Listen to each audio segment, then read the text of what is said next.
Patti Montague and Liz Campbell are CEO and Vice President of Government Affairs and Media Relations at the School Nutrition Association, an organization that represents the professionals who nourish students every day, playing an often overlooked role in school safety and student well-being.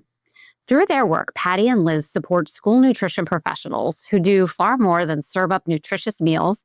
They build relationships, notice behavioral changes, and support stable, predictable, caring environments that help our students feel safe, seen, supported, and ready to grow. As leaders in the field, Patti and Liz bring frontline perspective on the work of nutrition teams. Yes, they are a thing, and their contribution to prevention, connection, and early identification, and how their role is essential to a comprehensive approach to school safety. Today, we're going to explore how nutrition intersects with safety, culture, and care in schools. Patti and Liz, thank you so much for joining us. Welcome to the Sound Off. Thank you, Michelle. We're so glad to be here with you. Thanks for having us. Awesome. Well, I have so many questions for you. I think you both already know from prior conversations that I am a nutrition nerd, and I will for sure be geeking out a little bit on this topic with you. All of our staff, my family, my friends, they know it and accept it. It is what it is, but there's just so much to talk about how this impacts everybody's daily lives, success, outcomes in our schools, all that. So I won't spoil that, but I've got a lot of questions for you ladies. Before we get to that, let's start with a little bit of a silly thing that we do here at the Sound Off. We love to ask kind of a human question of our guests to kind of break the ice and help our listeners get to know you a little bit before we get right down to it. So here it is. What is your superpower? Let's start with you, Patti. I would say I'm a masterful multitasker. There's just, when you run a nonprofit and, I could probably use 10 more, 15 more staff than we have, but there's so many programs and products and things we do. And my staff always says, how do you keep track of it all? And I do, and which is good, but some days are better than others. So I love it. No, that's a great one. So Liz, how about you? Well, before I answer the question for myself, I will just give the +1 to Patti. It is a superpower. She multitasks like no one I've ever seen before. So she really should be studied. You really could learn a lot from her. In terms of superpower for me, I don't know if everyone would agree that this is a superpower, but my kids do make fun of me for this, is I can make a friend wherever you are. I can talk to anybody just about anything. And I guess that makes me well equipped for the job that I'm in, but I can make a friend anywhere. I can always find something to relate to another person about. Okay, I love that. And I love how you shared the bit about your kids, because I really do think, like, kind of as I was talking about being a nutrition nerd, if people are making fun of you for it, it's probably because it's a superpower of yours. Yeah, I believe that. it is a superpower of ours, for sure. Awesome. And yes, I can see a million reasons why that is fantastic with the work that you do. So, but I think a lot of our listeners are joining us today. I bet there are a few people listening in and thinking, am I on the right podcast? What? We're talking about nutrition. So what's nutrition got to do with it? Well, how does nutrition connect with safety? I would say nutrition is key to feeding minds and bodies, and for all of us to be our best. And our core purpose is well-nourished students prepared for success. And our members work hard every day in making sure that we're feeding America's future, and so they can be the best and the brightest in their future years. Wow, well said. It's like you've said that before, Patti. Yeah, the little elevator speech. I love it. You nailed it. What would you say to that, Liz? How do you feel? How would you answer that question? What's nutrition got to do with it? I think you started the whole segment with you're a nutrition nerd. And I think one of the things you probably like about nutrition and food is that it brings people together. And it's often a place where you can have a shared connection. So I think safety in school and relationships based on something as special as food and nutrition makes the connection between nutrition and, school safety. It makes perfect sense to me. Let's break it down in terms of some of the elements here that can support school safety, right? So we're creating that connection and that thread for listeners. But I mentioned in the intro to you guys nutrition teams, and I think we talk a lot about school safety as this big team sport with all kinds of special teams on it.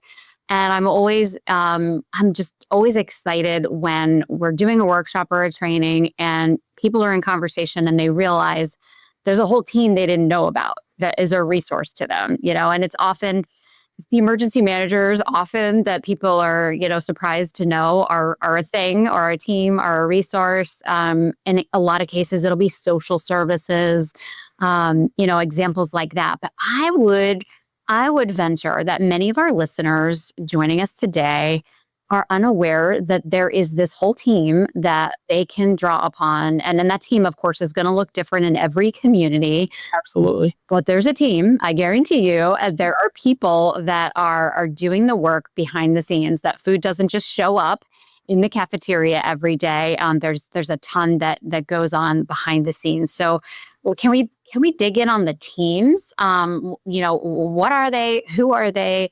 What's their job? And how can we get to know them better?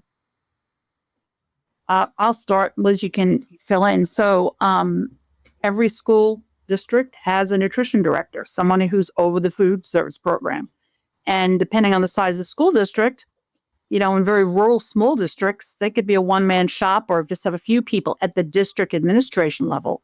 But if you start, I live in Fairfax County, and Fairfax is a countywide school district, 280 schools. Well, they have then supervisors that are over certain schools, but then they have menu planners and nutritionists, and they may have a marketing person and a social media person and a tech person just there. And then you branch out to each of the individual schools. We'll have a school manager, just like a McDonald's or a restaurant has a manager. And then there's the people that work in the kitchen, the cafeterias, from the cooks and chefs and the people who wash the dishes and so on and so forth. So it's a, pretty large team, especially in a large school district. There could be hundreds or even some thousand employees, depending on the size of the school district itself. Yeah, indeed. And I love how you mentioned Fairfax County. We have that in common, and some of our listeners know. And lunches at Fairfax County, I was a consumer of many of those lunches. So I'm literally... Great program. Absolutely. It's a great program. And it's a big program. I mean, my goodness. Huge. Yeah. 10th largest in the country. Yeah, it's amazing. So we've got all shapes and sizes out there, right? Doing this work. And so many of these folks are behind the scenes, and so I think that's how often these special teams who are great resources, I like to say, they all have their networks. And what we're looking to build for school safety is a network of networks. So that's our big team is just one giant network of networks. And I hope as folks are listening today, they're realizing, wow, there's another whole network that I can be tapping into today. I just want to add a little bit of context to Patty's answer, because I love that she started with the range of districts that you might experience, and that she talked about rural districts. And one of my favorite things to say is, once you've been to one school district, you've been to one school district. But some of the folks in rural areas, like Patti was saying, who wear multiple hats, they're not only running the nutrition show, but they might be driving the bus. So they might put out breakfast and put out lunch, and then they're cleaning up and jumping on the bus to bring kids home. So there's lots of ways that nutrition professional can intersect with students throughout the day. So I just think that's a great example to show that the nutrition folks could possibly plug into different areas of the school outside of those meal service hours. Yeah, that's such a great point. And I love the example of rural schools where people wear many hats. And let's face it, in all of our schools, people are wearing many hats. But there's something really incredibly admirable, first of all, and a very small system of how people just do what they got to do to get it done and wear all those hats. But it is it's something really special in those communities, how folks are seen across different roles in the community, because it ends up being this amazing opportunity to relationship with kids and families and staff. And I think I'd really like us to dig in there a little bit because, Liz, you mentioned how food brings us together, right? And it's a happy thing when there's food that we get to share or time with food that we get to share. But I think all things like that, when it comes down to school safety, we look at school safety a million different ways, but it almost always boils down to relationships, right? And there is a tremendous opportunity through food services, through our nutrition teams, through all those other roles that many of our nutrition staff, especially in these smaller or rural communities, are embodying. So let's ding it a little bit there, because I think many of us gathering, to listen to this podcast today, many of our listeners know full well the power of those relationships, and how that contributes so greatly to individual student safety and the safety of the whole community. So what would you say to that thought, Patti? Well, it's critical. I mean, first internally, work, whether it's the teachers, the administration, the janitors, the whole working within the school. It's so critical, especially in today's world. And then you have, outside, whether it's, the local mayor or, the parents obviously are key.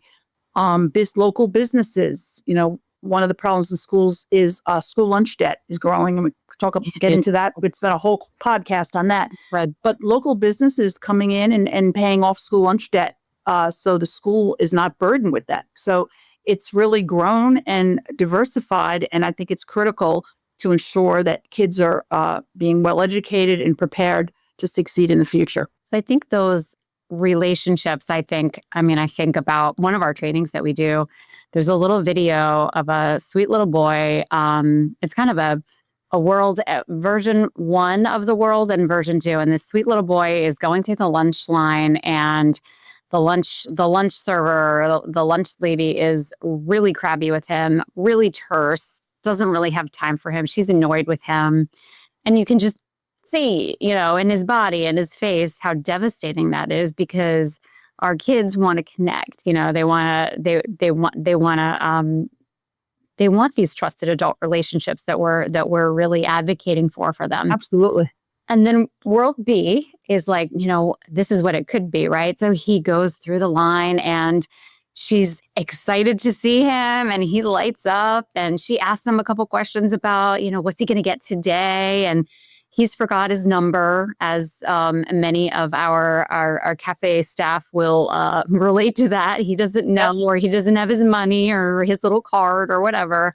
And she's like, no problem. I'll look you up. I got you in the system. It'll just take a minute or whatever. And so they work through it, and he bops along through the line and gets his lunch. And it's a really positive interaction. And then he knows that this is somebody who's in my corner and all those good things. So I love that. I love that story. And, to me, that's psychological safety. Yes. That they can provide to kids. And, we've all heard the stories, maybe someone might be somebody's parent or grandparent, or somebody's sick at home, or like he forgot his lunch, or he doesn't remember, or he doesn't have the money. And could you imagine being a young kid? And unfortunately, the stigmatism for kids who get free meals, there's that whole element. So it's so important for the psychological safety that our members provide to the students going through the line. Yeah, it's difficult to put into words how important those interactions are, and there is a lot of stress on our youngsters, a lot of our students of all ages, various things that make them worried about going through the line. I forgot my number. I don't know if there's any money on my card anymore, or in my school, I am on the free and reduced meal plan. So I have to go in a special line or a special order.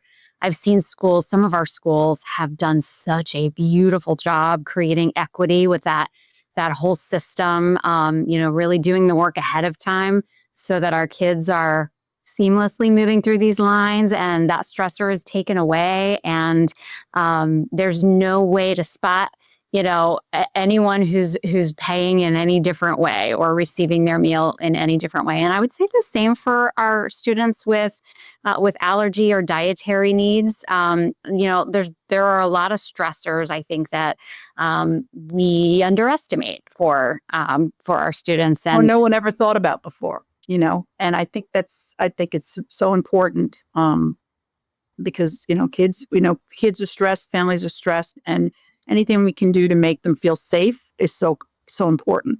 It's interesting. So when I was thinking about my daughter going to middle school and I was trying to make the best decisions of where to send them, I did a number of academic research articles of how do kids thrive in middle school.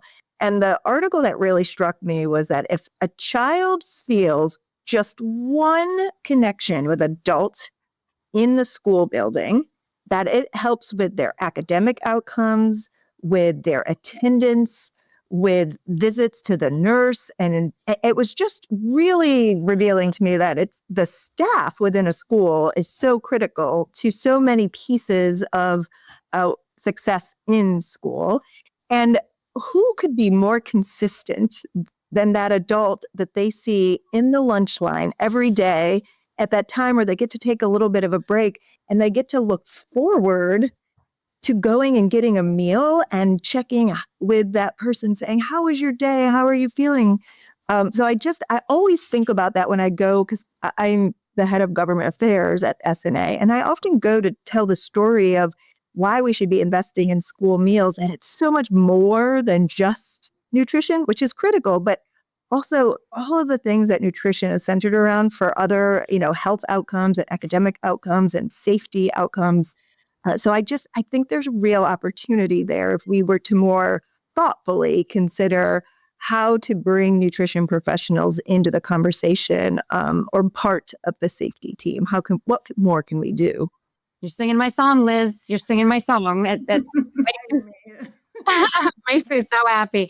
The word connection, I just want to center on that word that you dropped in those thoughts, because I just think we talk a lot about just that one trusted adult. If we could just have that one, ideally there should be many, many, right? But if we can at least have that one, and I'll tell you, as somebody who was a teacher, that relationship, I worked extra hard to have that great relationship and connection with my students, knowing full well that I might not be, the person for every student, and looking to find other great connectors and people that are good matches and fits for every one of my students. But I'll tell you what, being the person who attaches a grade, who has some kind of position of authority, is a tricky spot to be in. And so I really think that there's gold in those relationships where it's not a person who's,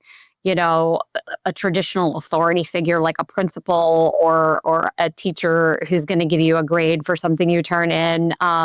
So I think about, you mentioned, the custodians, the nurses, our counselors are another great example. But our staff that interfaces with our students in the cafeteria, such a gold mine of opportunity there. Just such a gold mine of opportunity. It's fantastic. And often I think forgotten, for sure. So as we think about strategies for really including, and you kind of teed us up for this, Liz, how do we bring our nutrition teams, staff, leaders into the overall concept of safety? They're pretty busy already, right? So we got to be careful in inviting anyone to come and do more work with us, right? But give us a little insight into how that might be, or maybe how the two of you have seen that happening in schools. So Patti and I have been a dynamic duo for a long time. We worked together probably 15 years ago now, starting working on breakfast in the classroom. And all the benefits that come with creating a community where children come together and can eat and check in on their day, and it not be, a rushed feeling of, getting your breakfast and rushing for class to start, but actually have your school day start with breakfast in the classroom. And, that concept didn't always go over well at the beginning with folks. You had to bring everyone together. And when we had the most success was when we had a principal who understood why nutrition was so important and all the additional benefits besides making sure kids are fed, which is also important.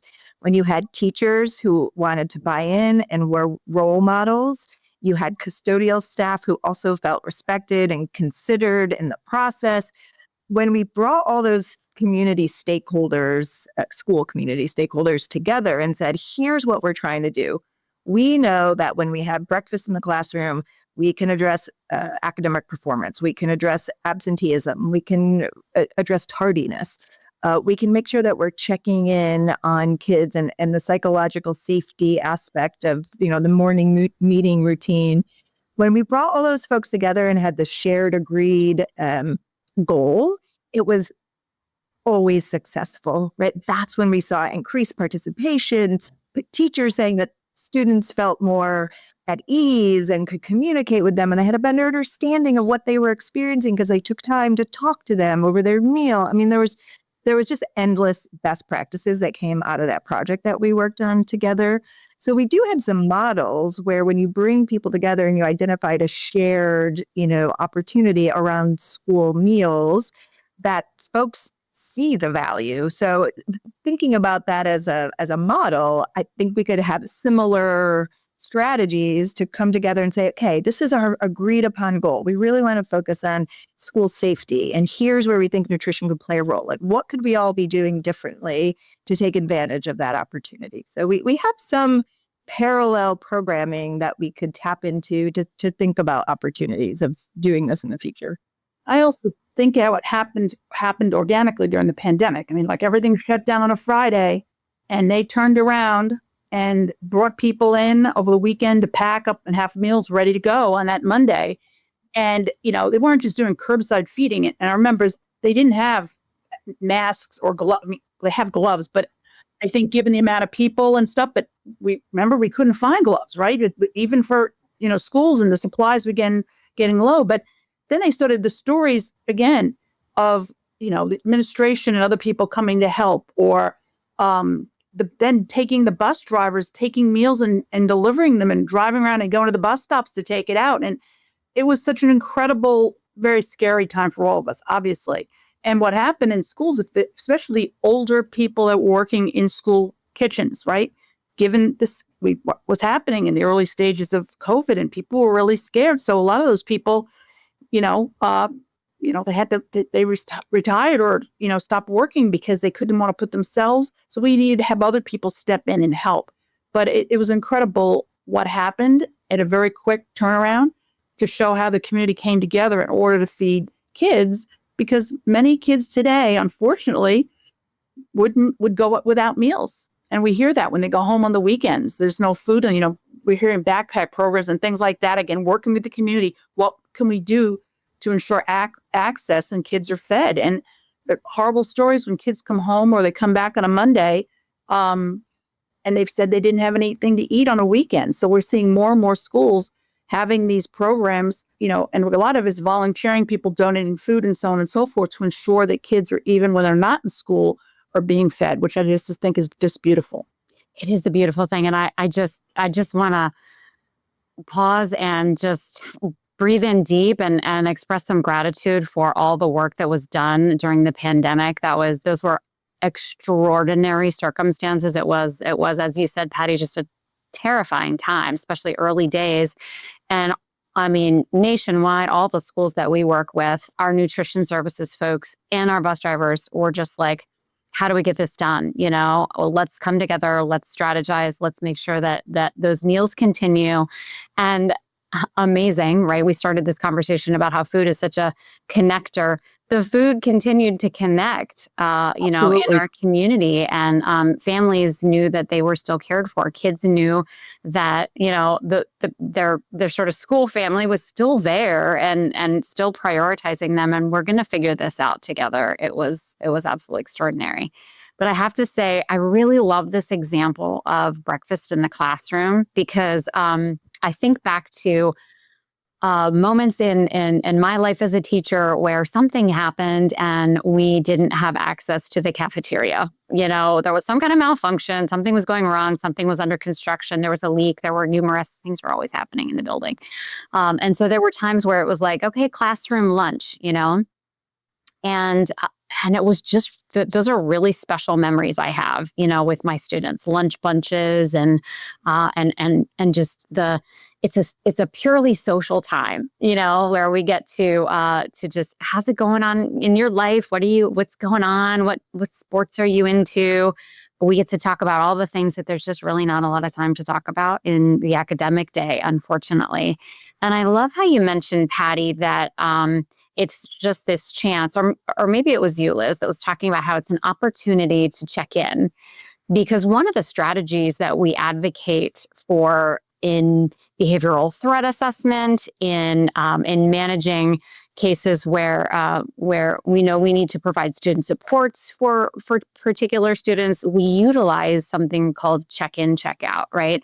And it is a really structured kind of a program whereby we'll have students kind of on a regular basis checking in with a trusted adult, kind of like setting up for the day, just having, some informal relationshiping.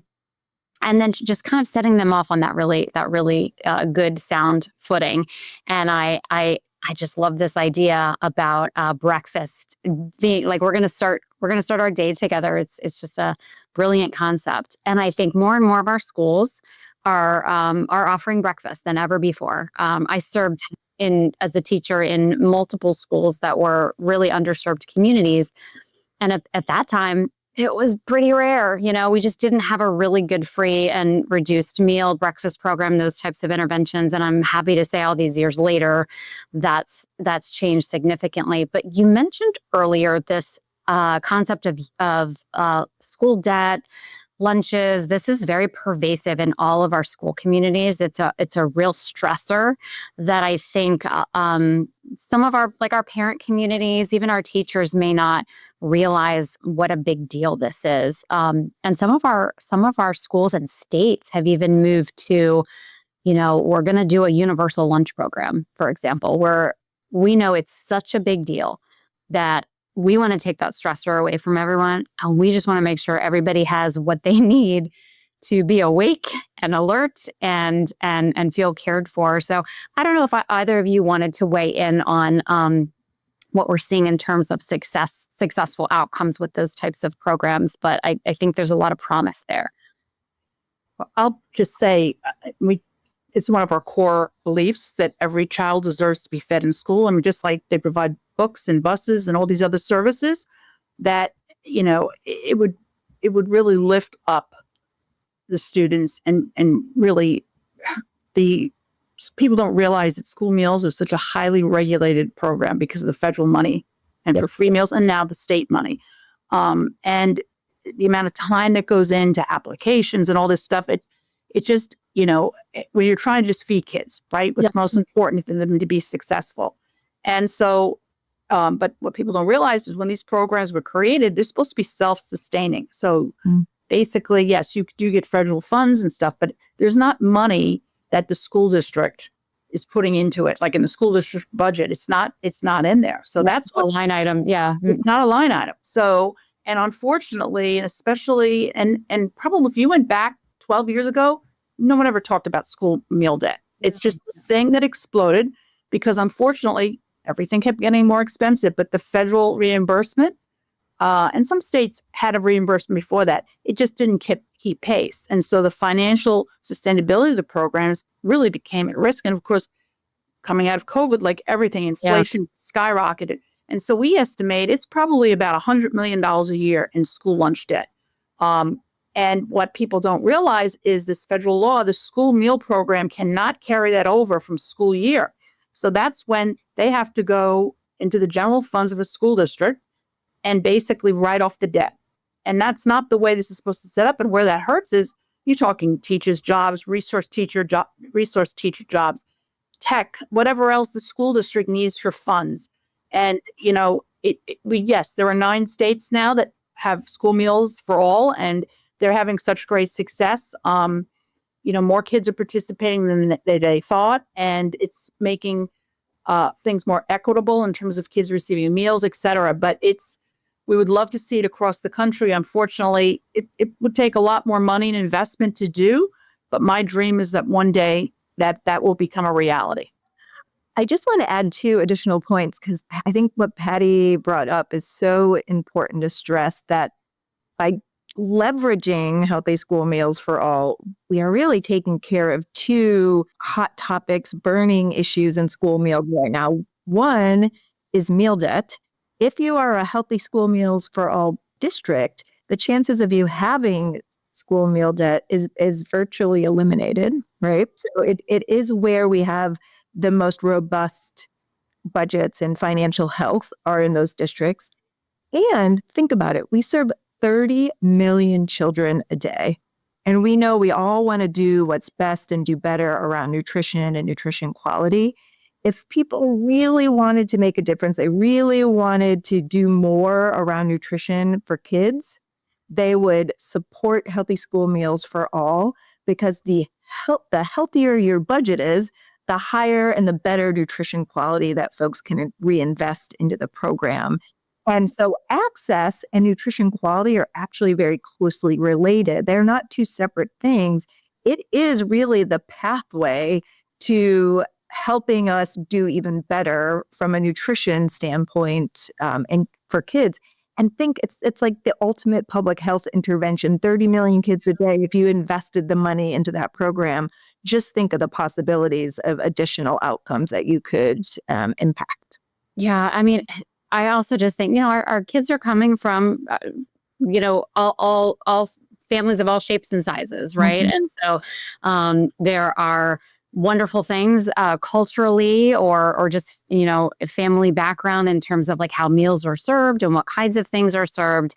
But I think there's a chance to essentially level the playing field in terms of the quality of nutrition that students can be exposed to. And in some cases, there's not really a chance of that equity happening because of family struggles and family challenges for some of our students. So that's a huge one. I also think about attendance, and attendance is a factor in other areas of safety that we talk about a lot in school, because when we see that attendance falling off or we see tardiness, it's usually just a flag like, there's some kind of stressor here. There's some kind of Absolutely. difficulty, challenge, whatever. And so it's kind of like, hey, notice me, help out, and in a lot of cases, if there is food being offered, if there is a meal being offered, we see those numbers are shrinking drastically.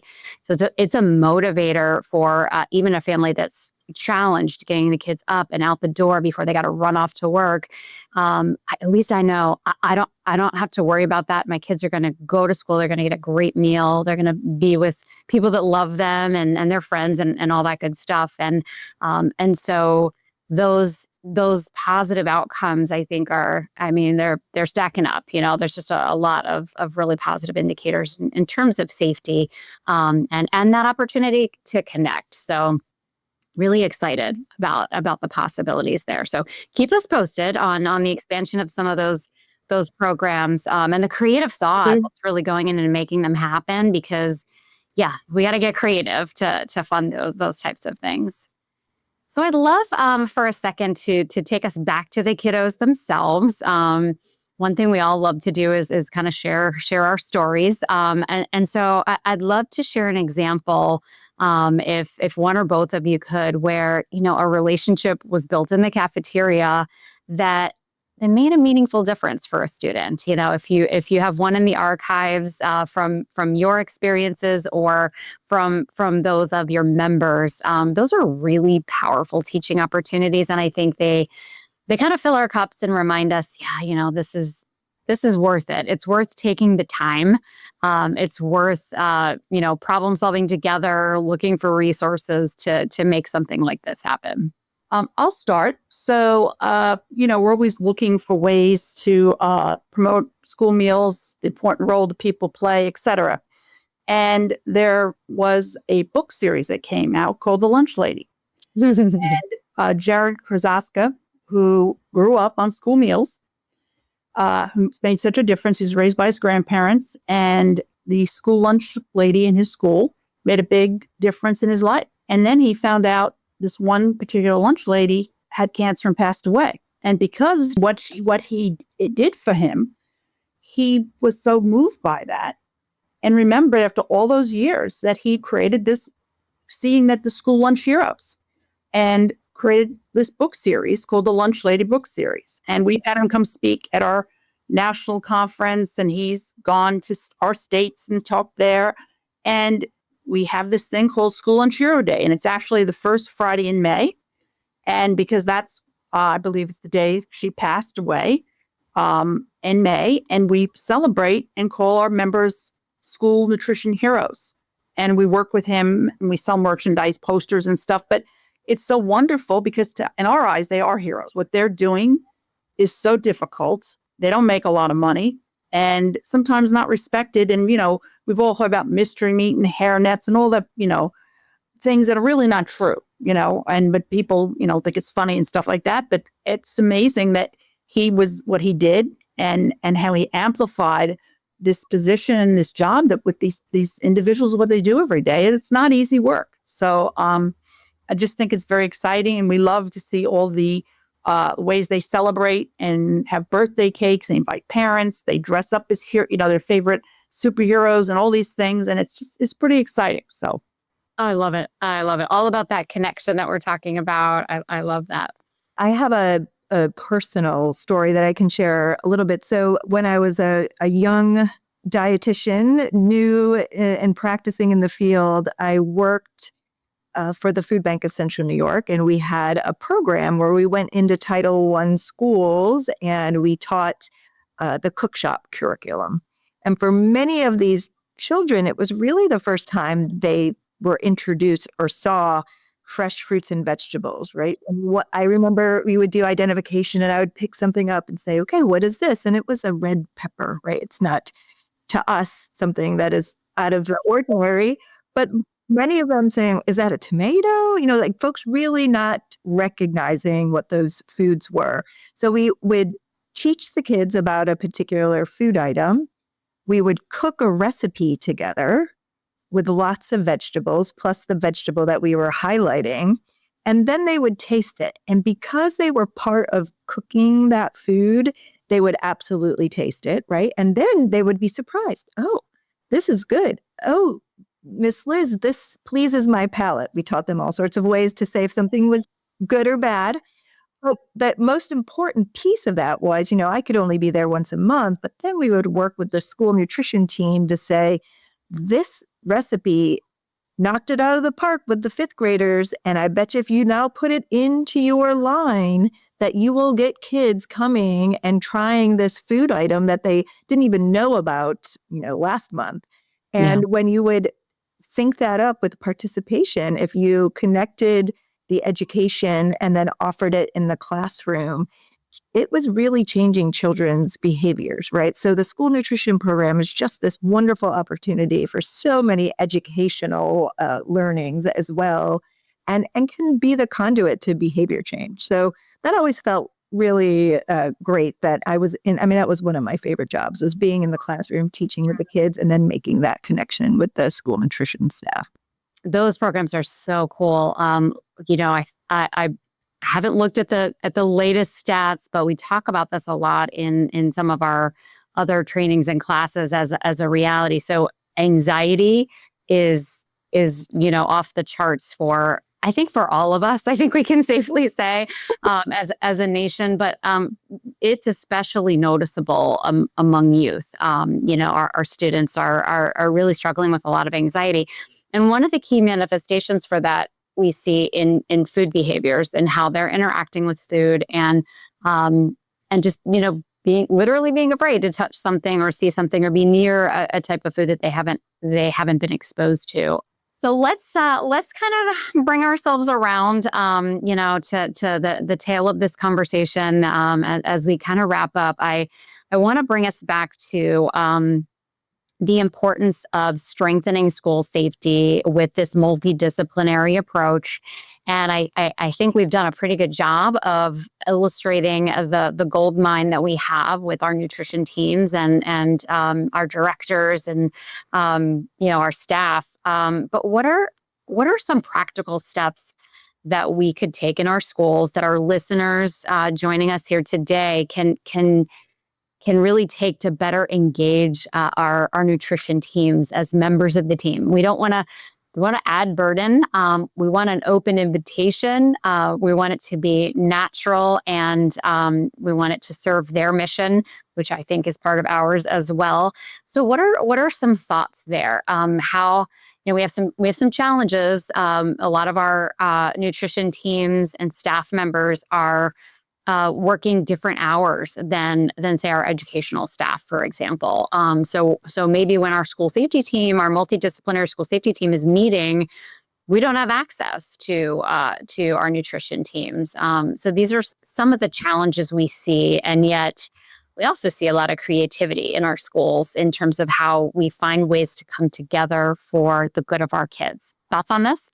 Sure. It really makes me reflect back to the Breakfast in the Classroom project. Again, I just think there were so many lessons there. And so my practical, takeaway, my elevator speech on how I would answer this question is invite your nutrition folks to cross-departmental conversations and really understand how they interact with the students and think about solutions that you can insert into their normal routine. So for example, something as simple as, why don't you ask these 3 questions every time a child comes through the line? And that's a way to trigger if we need to check in with a child, if you notice something. So just really making sure that you understand what their day looks like. And you don't have to add additional burden. Just think about where you might be able to integrate some flags because you know that those students are interacting with that staff person likely daily. Oh, I love the example. And it just reminded me to check with the staff first, right? So check if you've got this great idea for how to engage, say, our cafeteria servers in your math lesson. I'll give you an example. Comes right from Sandy Hook School, very special place to my family where all my girls went to school. And I remember when my oldest was going through kindergarten, the kindergarten teachers came up with this great idea that when the kids go through the line, let's send them through with a variety of coins. So you know where this is going, right? So my oldest, Sophie, she's 24 now. So, it's okay for me to talk about, I have her consent. So she goes through the line and she's got, 199 pennies, right? Because this is the math lesson and we're excited. The teacher in me is like, yeah, this is a great idea. Well, the cafeteria staff didn't think so, because of course they have this giant backlog of kindergartners who are now misbehaving because it's so long, the line, and we're sitting here having to count out, all these different pennies and combinations of coins and such. So yes, let's make sure that we are sharing in the ideas and coming up with things that work for that staff. Because again, we don't want it to be a burden. We want it to be a positive interaction for them as well.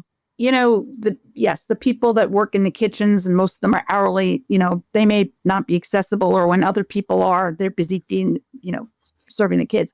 But the director is, and some of that administrative staff are always willing and want to be part of the greater school community that's going to problem solve, and anything that they can do to ensure kids feel safe in the cafeteria and be part of that conversation to make schools safe and sound as you like, they would more than happy to do it. And then they can go out and then they have trainings with their staff and get the message, and they all want to feel part of something bigger. And I think that's important, because sometimes people may feel, well, what I do isn't important, but I always say I feel like our members are sort of the salt of the earth, what they're doing and feeding the kids.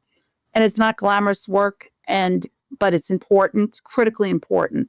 So I think any way that we can try to involve them, and starting with that director, is critical.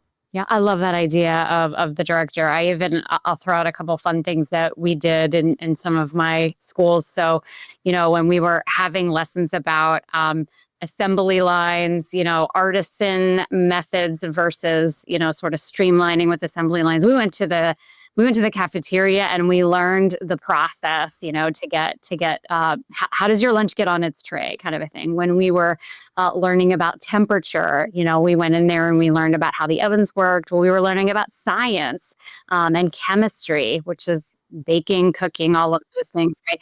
So lots of really fun opportunities, I think, more than anything to kind of highlight, the good people and the good work and help our kids make real world connections and ideally real world relationships, really positive relationships. So, oh my gosh. So with so many good things to talk about. And yet we are at the end of our time together. So I want to give each of you the opportunity to sound off. So 60-second sound off on the key things that you would love our listeners to take away from today's conversation, and in terms of how we plug in safety and nutrition, how it all connects, and how we can make that a reality for our schools and our kids. I mean, I think we talked a lot today about the different ways that our members or school professionals can make a difference. And it's sort of build on that, build on the success, make sure they're part of the team and, really involve them. And, they see a lot of what's happening in the schools and the conversations and the kids, and they can be a help and assistance. And whatever we need to do to help make sure kids are safe and sound in schools today, make them part of the team. And I'm sure any of our members would be more than happy to be part of your team to do that. So the most important takeaway I would have for listeners today is to remember the power of food and nutrition, right? Don't underestimate the school nutrition professional, because they are at the center of such a powerful tool that helps create change, that improves outcomes. So that would be my ask, is everyone think about how do we use nutrition and food in schools, including the professionals who are in charge of it, to meet whatever school-wide goal that you're aiming to accomplish. And most importantly, around safety and making sure that schools are a place where kids feel safe and can thrive. Well said, both of you. Thank you so much for joining us here today at the Sound Off. It's been a great conversation with Patti and Liz of the School Nutrition Association. I feel like it's one of many we'll continue to have. thank you, Michelle. We enjoyed the conversation and would love to support you and your organization any way we can.